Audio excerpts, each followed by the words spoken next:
સામખિયાળીમાં નવનિર્મિત bus station વિવાદોના અંતે સુખરૂપ થયું શરૂ। સામખિયાળી ગામના હાર્દ સમાજના બસ સ્ટેશનમાં જર્જરિત બનેલ બસ સ્ટેશનને પાડીને નવા બસ સ્ટેશનનું નિર્માણ કરવામાં આવેલ હતું, જે 3 મહિનાથી તૈયાર થઈ ગયેલ હતું, પણ અડચણરૂપ દબાણોના કારણે શરૂ થવામાં વિલંબ થઈ રહ્યો હતો।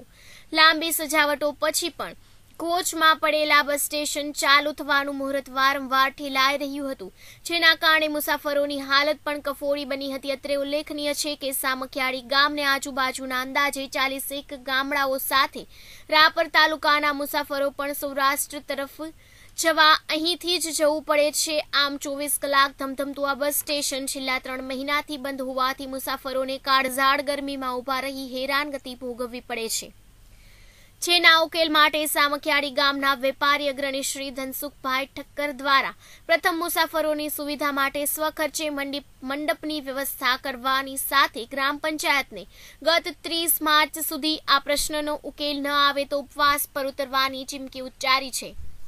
તો ગ્રામ પંચાયત દ્વારા આ બાબતે 7 દિવસમાં બસ સ્ટેશન ચાલુ કરવાની ધનસુખભાઈ ઠક્કરને લેખિત ખાતરી આપી ઉપવાસ આંદોલનને રોકવા વિનંતી કરી છે, જેનો આજે સુખદ અંત આવ્યો હતો અને અંતે અડચણરૂપ દબાણો દૂર કરી અને આજે આ નવનિર્મિત બસ સ્ટેશન ચાલુ કરી દેવામાં આવ્યું હતું। આ બાબતે સામખિયાળી પોલીસ દ્વારા સહયોગ આપી દબાણકારોને સમજાવટથી હટાવી પોલીસે પ્રજાનો મિત્ર છે એ સૂત્રને સાર્થક કર્યું હતું।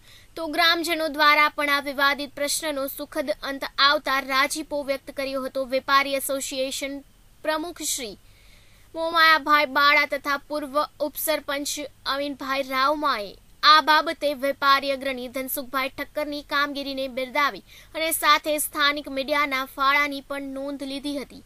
તો આ પ્રશ્નને લઈ સમગ્ર ગામમાં જાગૃતિ લાવનાર ધનસુખભાઈ ઠક્કરે મીડિયા અને તંત્ર સાથે પોલીસ તંત્રનો આભાર માન્યો હતો। સામખિયાળી પોલીસ મથકના PSI RM Zala, second PSI YJ Zala અને ટ્રાફિક કોન્સ્ટેબલ નિતેશ દાન ગઢવી સાથે પોલીસ સ્ટાફ દ્વારા સંતોષકારક સહયોગ મળ્યો હતો।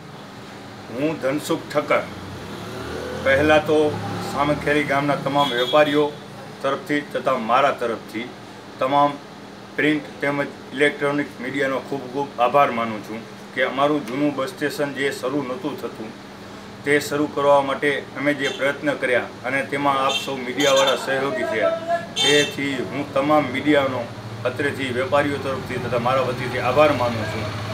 અને અવારનવાર આપણે આવા પ્રશ્નો જે લોકહિતના હોય, ગામ હિતના હોય તેને આપણે ઉજાગર કરતા રહી અને તેમાં મીડિયા પણ સહકાર આપતો રહે તેવી હું આશા રાખું છું।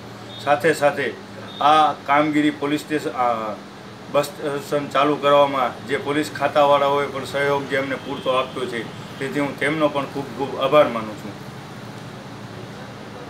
હું અમીનભાઈ રાવમા, માજી ઉપસરપંચ સામખિયાળી ગ્રામ પંચાયત। ઘણા સમયથી લોકાર્પણની રાહ જોતો બસ સ્ટેશન ખુલ્લું મુકાયું છે એ ખૂબ જ સારી વસ્તુ છે। આજુબાજુના 17 થી 18 ગામોના પ્રવાસી જે તડકામાં રઝળતા હતા બસ સ્ટેશન વગર તેઓને હવે ખૂબ લાભ મળશે, તો ખૂબ જ સારી વસ્તુ છે કે આ બસ સ્ટેશન ગ્રામ પંચાયત અને ગ્રામજનોના સહયોગથી ખુલ્લું મૂકવામાં આવ્યું છે।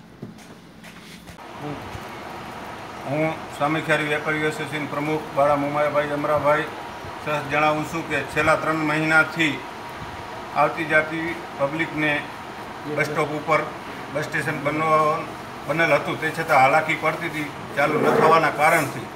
તેની અંદર ખાસ કરીને અમારા વેપારી ભાઈ ધનસુખભાઈ ઠક્કર, તમામ મીડિયા, સરપંચશ્રી તથા જેણે લાભ લીધો અને ચાલુ કરાયો એ બધાનો હું ખૂબ ખૂબ આભાર માનું છું। KTV ન્યૂઝ ગુજરાતી સાથે ઘનશ્યામ બારોટ, સામખિયાળી।